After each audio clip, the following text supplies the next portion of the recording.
সামর্থ্য থাকলে কখনোই গ্রামে থাকা উচিত নয়। গ্রামে 100 বিঘা জমির মালিক হওয়ার চাইতে শহরে এক টুকরো ভাড়া বাসায় থাকা অনেক ভালো, অনেক আরামদায়ক, অনেক সম্মানের। গ্রামে স্থায়ীভাবে বসবাস করাটাকে কোন সূচকে এগিয়ে রাখা যায়? আসলে এখানে বেশিরভাগ মানুষ এতটাই টক্সিক যে তারা নিজেদের ব্যক্তিগত জীবনের চাইতে আপনার জীবন নিয়ে বেশি চিন্তিত। আপনার চুল বড় কেন, অনার্সে পড়া সত্ত্বেও মেয়ের বিয়ে দেয় না কেন, 25 বছর বয়সে আপনি বেকার কেন, আপনার কোনো ব্যাচমেট বা আপনার সমবয়সী কেউ যদি বিদেশে গিয়ে লাখ লাখ টাকা কামায় তাহলে আপনি এখনো পড়াশোনা করছেন কেন? এসব আজগুবি বিষয় নিয়ে তাদের অনেক টেনশন। গ্রামের সব থেকে বোকা মানুষটাও শহরের মানুষকে এক হাটে 3 বার বিক্রি করতে পারবে। সামান্য জমি জমা নিয়ে যে কূটনৈতিক খেলা চলে গ্রামের মুরব্বীদের মাথায়, তা আন্তর্জাতিক কূটনীতিকদের মাথায়ও খেলবে না। আপনি পুকুরে যত্ন সহকারে মাছ চাষ করবেন, একদিন ঘুম থেকে উঠে দেখবেন সব মাছ পড়ে ভেসে আছে। আপনি কিছু নতুন ফুল ফলের গাছ রোপণ করবেন, সকালে দেখবেন গাছের গোড়া থেকে ভেঙে রাখা হয়েছে। এমনকি আপনার বোনের কিংবা মেয়ের বিয়ে ঠিক করবেন, সহজ সরল কেউ একজন নিজে সিএনজি ভাড়া করে যে বরপক্ষের কাছে দুর্নাম করে বিয়ে ভেঙে দেবে। মাঝে মধ্যে তারা এমন কিছু বিষয় নিয়েও চিন্তিত হয় যেসব বিষয় নিয়ে আপনার ফ্যামিলি মাথায় ঘামায় না। গ্রামের টক্সিসিটির আরো একটি বিরাট পার্ট হচ্ছে ঝগড়া। আপনি এমন কোনো বাড়ি খুঁজে পাবেন না যেখানে জায়গা জমি নিয়ে বিবাদ বা বিরোধ নেই। প্রত্যক্ষ এবং পরোক্ষভাবে এই ফ্যামিলি সেই ফ্যামিলি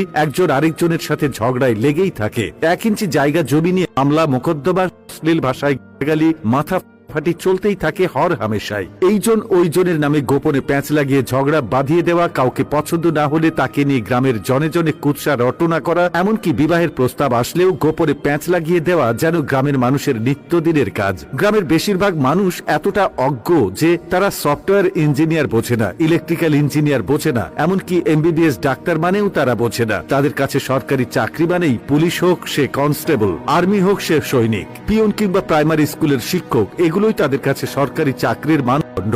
একজন নার্সকে তারা যেমন ভাবে ডাক্তার ভাবে, তেমনি ভাবেই একজন সরকারি মেডিকেল এমবিবিএস বা অন্যান্য ডাক্তারি ডিগ্রিধারীদেরকেও তারা একই রকম মনে করে। তাদের কাছে আপনি সরকারের কততম গ্রেডের চাকরি করেন তার চাইতে বেশি ইম্পর্ট্যান্ট আপনি প্রাইভেট জব করেন নাকি গভর্নমেন্ট। আপনি প্রাইমারি স্কুলের পিয়ন হলেও হয়তোবা তারা মেয়ে বিয়ে দিতে চাইবে, কিন্তু যদি শোনে আপনি প্রাইভেট কোম্পানির চাকরি করেন, সে চাকরি যতই ভালো হোক তারা আমতা আমতা করবেই। তাদের কাছে আপনার উচ্চশিক্ষা গ্রহণের চাইতে আপনার যে বন্ধু এসএসসি পরীক্ষার পরে সৈনিক, কনস্টেবল কিংবা বিদেশের লেবারে কাজ করতে গিয়েছে তাদের দাম অনেক বেশি। আর টক্সিসিটির সবচেয়ে বিরক্তিকর আরেকটা পার্ট হচ্ছে গ্রামের চায়ের দোকানগুলো। প্রতিটি চায়ের দোকানে চায়ের কাপের চুমুকেই উঠে দিয়ে, যেখানে কার বউয়ের বাচ্চা হচ্ছে না, কার বউ কার সাথে কথা বলেছে, কার ছেলে মেয়ের বিবাহ হচ্ছে না, সেসব থেকে শুরু করে রাজনীতি, অর্থনীতি, খেলাধুলা কোনোটারই গবেষণা বাকি থাকে না, যার অধিকাংশই আবার গুজব। গ্রামের মানুষ যে কি চিজ, পরনে লুঙ্গি আর আলাভোলা একখান হাসি দেখে কাউকে সহজ সরল ভাববেন না। তামাম দুনিয়াটা মেলা ক্রিটিক্যাল